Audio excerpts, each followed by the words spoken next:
Alors pour la dernière paracha de Bereshit, Vayechi, je vais parler de quelques points et ensuite je vais faire un ridouche sur Bereshit en soi par rapport à cette paracha. Donc juste quelques questions. Il y a Éphraïm et Manassé. Éphraïm, c'est celui qui étudie la Torah avec Yaakov, et Manassé, c'est celui qui aide Yosef dans le management de l'Égypte. En gros, Manassé, il travaille et il subvient aux besoins d'Éphraïm. Pourtant, Éphraïm, il est plus petit, mais Yaakov, il dit, voilà, Éphraïm, il passe devant Manassé. Alors ça, c'est étonnant, parce que Manassé subvient aux besoins d'Éphraïm, et c'est Éphraïm qui passe devant Manassé. Alors qu'on avait vu que exactement le même cas, Zvouloun, il subvient aux besoins d'Issachar, et c'est pas Issachar qui passe devant Zvouloun, c'est Zvouloun qui passe devant Issachar. Alors, il y a des commentaires qui sont un peu rapides, qui disent celui qui étudie la Torah, il passe devant celui qui gagne sa vie, mais c'est pas tout à fait ça. En fait, Zvouloun, il passe devant Issachar parce qu'il il gagne sa vie, il subvient aux besoins d'Issachar, mais aussi parce que il transforme le matériel en l'élevant. Et c'est en fait le but du juif, c'est d'aller dans les endroits où les choses sont matérialistes, sont mauvaises, et de les élever. C'est ça le but du juif. Et c'est encore ce qu'on peut déduire d'Éphraïm et Manassé, parce que les noms Éphraïm et Manassé, ils viennent de deux parties de la vie de Joseph. Joseph, il a appelé son premier fils Manassé, fils Manassé, en souvenir de la maison de son père. Il est dépité que la maison de son père lui manque. C'est comme ça qu'il a trouvé le nom Manassé. Éphraïm, il a appelé son fils Éphraïm parce qu'il a prospéré dans son pays de misère. Et ça rappelle le Zébouloun, qui est commerçant. Il était dans un pays de misère, mais il a prospéré. Exactement comme Yaakov, quand il était à Haran chez Lavan, il était dans un pays de misère, mais il a prospéré. Exactement comme Abraham, quand il est sorti de Ur et qu'il a traversé l'Euphrate et le Tigre et qu'il est devenu le premier hébreu, il est parti dans le coin de Sodome et Gomorrhe et il a prospéré là-bas. Et donc, le juif doit aller dans les endroits les plus reculés, les plus mauvais, et élever ces endroits. C'est le message de quand Dieu il dit à Noé quitte l'arche, quand il dit à Abraham lech lecha, quand il dit à Yaakov vayetse. Et bien encore une fois, Éphraïm passe devant Manassé parce qu'il représente justement cette prospérité dans un pays qui a des mauvaises traditions. Parce que les Égyptiens, ils étaient connus pour ne pas être très moraux. Donc ça, c'est la première chose. Une deuxième chose que j'ai notée, Réhouven, il est premier en dignité et en puissance, mais impétueux comme l'eau. Donc il a perdu la prêtrise et la royauté, alors que ça devait lui revenir. C'est lui qui excédait tous ses frères. Il aurait pu vraiment avoir les droits d'aînesse, comme on dit, mais il les a perdus parce qu'il est impétueux comme l'eau. Il est impulsif, donc.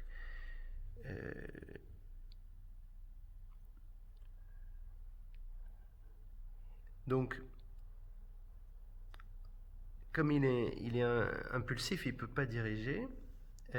La question, c'est comment ça se fait que Lévi a reçu la prêtrise, puisque lui aussi, il est impulsif.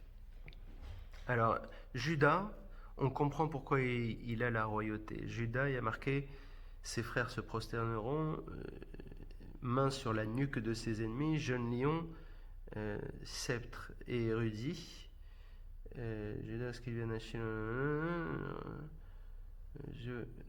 les yeux rouges de vin, les dents blanches de lait. Tout Israël. J'essaie de trouver le passage où on voit qu'il n'est pas impulsif.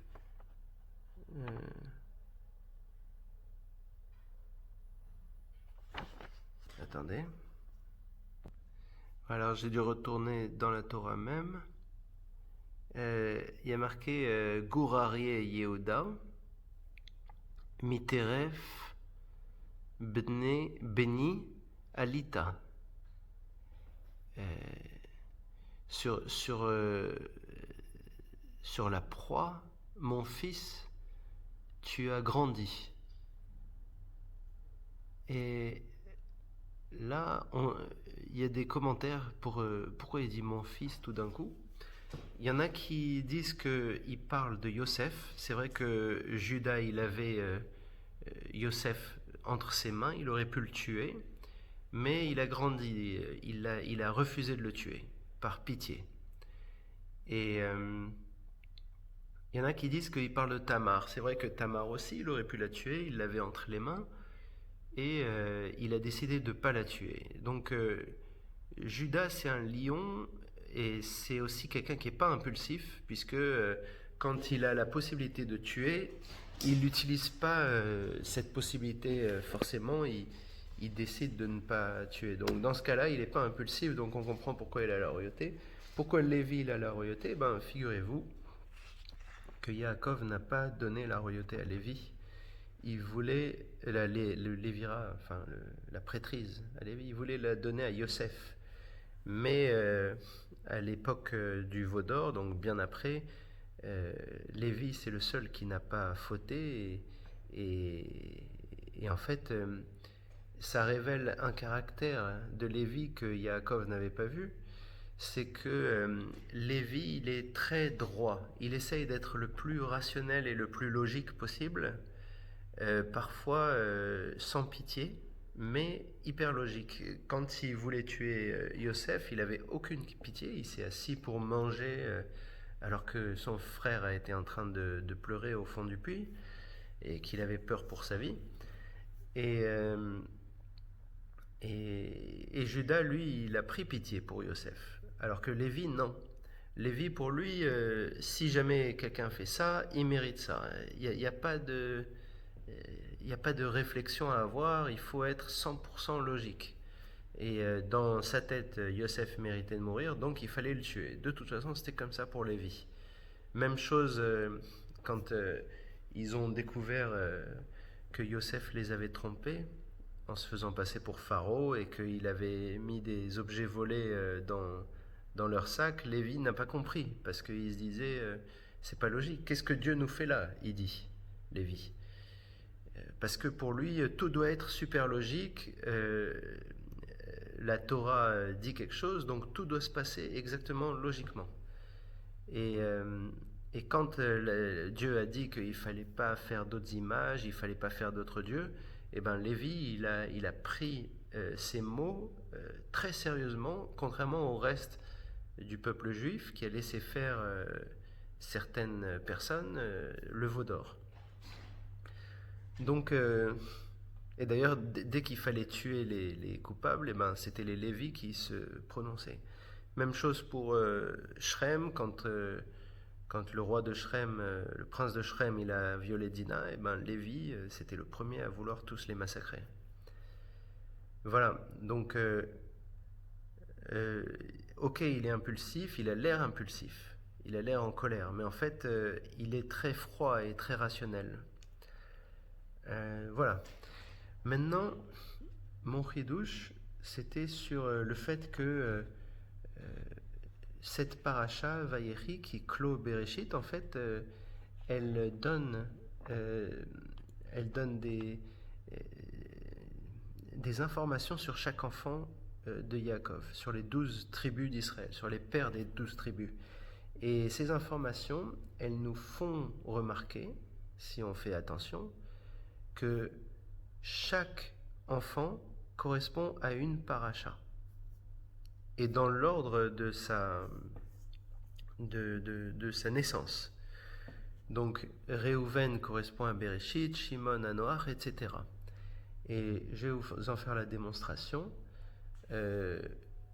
pas exhaustive, parce que quand on cherche bien, on peut toujours trouver d'autres choses, mais vous allez voir, par exemple, Réhouven, premier-né, ma force et les prémices de ma vigueur, premier en dignité et puissance, impétueux comme l'eau, mais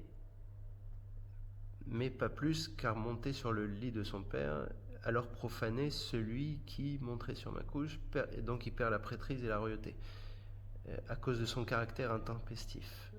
Donc Réhouven, quelque part, c'est le premier, comme Adam, comme la génération antédiluvienne. C'était les premiers en force et en vigueur, c'est eux qui avaient ils pouvaient vivre des centaines d'années, c'était des grands hommes, mais ils ont profané la couche de son père, ils ont profané Dieu. C'est exactement la même histoire, quoi. Réhouven, il représente cette génération antédiluvienne. Donc ils ont perdu la prêtrise et la royauté, et dans le cas de la génération antédiluvienne, ils ont perdu la vie. Et c'est Noach qui a pris qui a fait perpétuer le monde. Noach, la paracha Noach qu'on retrouve pour Shimon. Shimon, alors attendez. Shimon, qui est le seul frère qui n'est pas marié à une de la famille, une cananéenne. Il est marié à une cananéenne. Après, il y a des commentaires pour ça, mais effectivement, Noach, c'est le père de toute l'humanité. Et l'enfant qui est le plus écarté de la tribu d'Israël, des tribus d'Israël, et qui est ouvert vers l'extérieur, c'est Shimon, à cause de ce mariage. Et même chose, Shimon, il n'est pas forcément le plus, le plus regardant sur la Torah, sur les choses. Et c'est Noach, la paracha de Noach, c'est la paracha de Babel. Voilà. Maintenant, Lévi, c'est la paracha Lech Lecha. Donc la troisième paracha, Lech Lecha, c'est l'arrivée d'Abraham, l'arrivée du premier croyant, de celui qui est prêt à se mettre dans la fournaise pour montrer qu'il croit en Dieu, celui qui est prêt à tuer son propre fils. C'est vraiment le caractère de Lévi. Lévi, il est prêt à exterminer tout un peuple parce que ces gens méritent la mort. Il réfléchit pas à deux. C'est d'ailleurs Pinchas, un des descendants de Lévi, quand il voit des juifs fauter et qu'il voit les sages discuter entre eux quoi faire parce que les juifs qui ont fauté, ils méritaient la mort, et ben Pinchas, il réfléchit pas ni une ni deux, il prend une lance et il transperce les fauteurs. C'est ça Lévi. Et c'est ça Abraham. Quand, quand on lui demande de tuer son propre fils qu'il aime, et ben, il réfléchit pas, il y va. Parce que c'est ce que Dieu attend de lui. Et c'est ça, ce caractère qu'a hérité Lévi. Maintenant, la paracha Vayera, ça représente le quatrième fils, donc Judas. Vayera, c'est la création de Jérusalem. Yera, Shalem, c'est ça qui a fait le mot Yerushalayim, la combinaison de deux mots. Yeru, qui est la révélation, et Shalem, qui est entier, c'est le nom que Sem a donné à cette ville. Et ensemble, ça fait Yerushalem. Et c'est effectivement le territoire de Benjamin, mais c'est le royaume de Juda. Et comme Juda, il a perdu ses deux fils qui ont été tués directement par Dieu, et ben c'est dans la paracha Vayera que Sodome et Gomorrhe et Adma et toutes ces villes sont exterminées directement par Dieu pour les fautes qu'elles ont faites envers une femme. Et même chose, Er et Onan sont tués pour des fautes qu'ils ont faites envers une femme. Il y a voilà, plein de petites choses comme ça qui nous font découvrir des choses sur les enfants. C'est des petits détails comme ça. Chaye Sarah, donc ça correspond à Dan. Qu'est-ce qui est dit sur Dan? Alors Dan, il est où Dan? Vengera Israël, serpent sur le chemin, vipère sur le sentier, mort talon cheval, jusqu'à ce que le cavalier tombe en arrière. En ton secours, j'espère, ô Hachem. Voilà. Dan est souvent exposé au danger et sombre facilement dans l'idolâtrie. Doit demander bref. Donc ça c'est Dan, premier fils de Bila, cinquième fils de Yaakov. Ça correspond à Chaye Sarah. Chaye Sarah. Alors donc, en fait, Dan, on parle de serpent, de vipère, de vengeance d'Israël. Et effectivement, il y a beaucoup de serpents dans la paracha Chaye Sarah. Il y a Ephron qui aimerait bien faire payer Abraham ou qui aimerait bien ne pas donner sa caverne, mais Abraham, il a une façon très judicieuse de le forcer à lui vendre. Euh, et donc il a surmonté cette épreuve. Ensuite, il y a Eliezer qui doit aller chercher une femme pour le fils d'Abraham. Et Eliezer, il aimerait bien donner sa fille. Donc il va aller à Haran et il va demander quelque chose d'impossible. Il va dire la fille, il faudra qu'elle apporte de l'eau pour moi et pour mes 10 chameaux. On sait combien boit un chameau, c'est impossible pour une jeune fille. Et pourtant, un miracle se produit malgré sa demande déraisonnable. Et encore une fois, le serpent n'a pas le dernier mot. Et puis après, une fois qu'il a choisi la femme, il faut qu'il fasse face à Bethuel. Bethuel aussi, Bethuel et Lavan, c'est des serpents. Et il cherche un petit peu à éviter de donner Rivka ou à récupérer de l'argent d'Abraham, et finalement ils ont ni l'un ni l'autre. Et après c'est la rencontre entre Israël et Rivka. J'espère en toi, ô Israël. Et c'est vrai que Israël et Rivka, ils vont avoir Yaakov et ils vont espérer en Israël. Donc Chaye Sarah, ça représente Dan. Naphtali, ça représente Toldot. Naphtali, c'est la gazelle élancée, je crois. Je vais vérifier. Naphtali.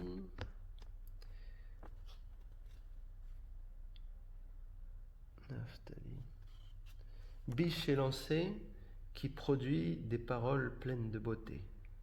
Il est éloquent, rapide, satisfait de sa situation, fin diplomate, va chercher en vitesse après. Voilà, biche élancé qui produit des paroles pleines de beauté. Et effectivement, Toldot.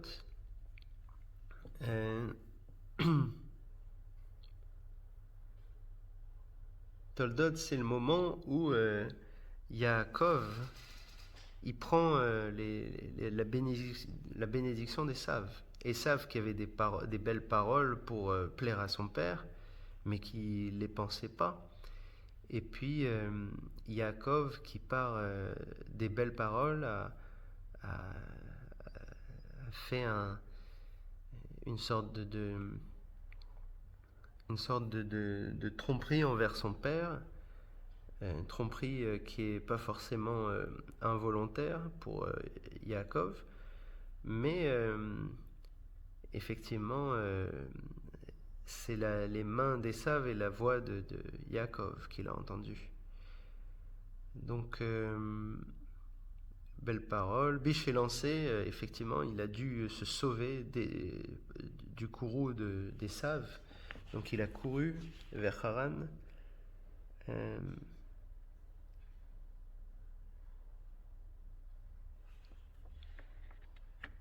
Voilà. Gad, ça correspond à Vayetse.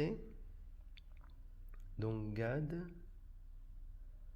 Gad recrutera un régiment et retournera sur ses talons. Qu'est-ce qu'il y a d'autre sur Gad? Sera assailli de troupes, mais assaillira à son tour. Et Vayetse, c'est quand Yaakov il arrive à Haran et effectivement il est assailli. Il est assailli par Lavan qui le trompe en lui donnant Léa ensuite avec Rivka, mais il travaille des années et des années en tant qu'esclave presque. Donc il est assailli, mais il assaillira à son tour parce qu'il va prodigieusement s'enrichir. Et après, il va partir avec tout, avec l'argent, avec les filles de Lavan, et même avec les idoles de Lavan que Rachel a cachées. Vaishlar, ça correspond à Asher.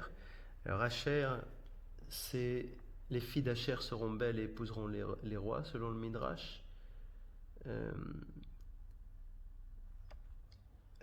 La paix, son pain sera gras, fournira des délices au roi. Fournira des délices au roi, effectivement.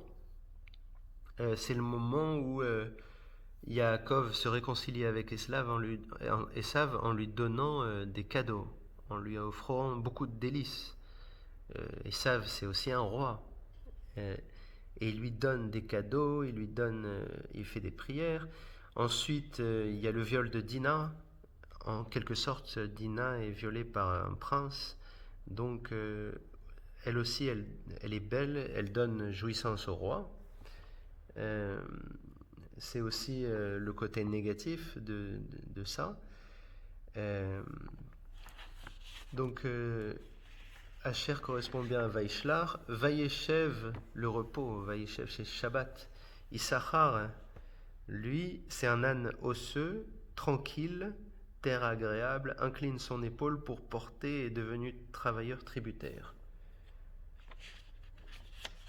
Incline son épaule pour porter. C'est toujours sucré-salé les choses. C'est en même temps, il a un bon repos et en même temps, il doit porter le joug de la Torah presque comme un esclave. Et c'est vrai que Vayeshev, c'est le moment où Yaakov il espère une vie tranquille, mais il a l'épreuve de Joseph qui va devenir esclave, qui a un problème disons de vanité et qui va être puni entre guillemets pour ce problème et qui va surmonter ce problème.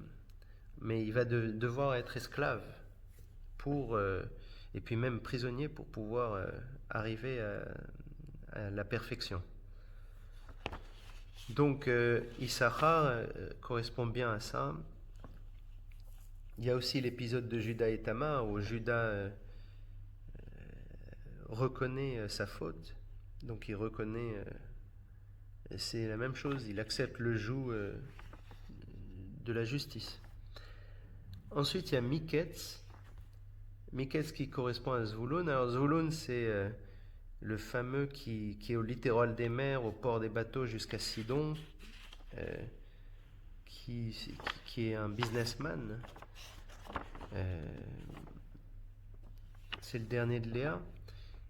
Et Miketz, ça veut dire la fin.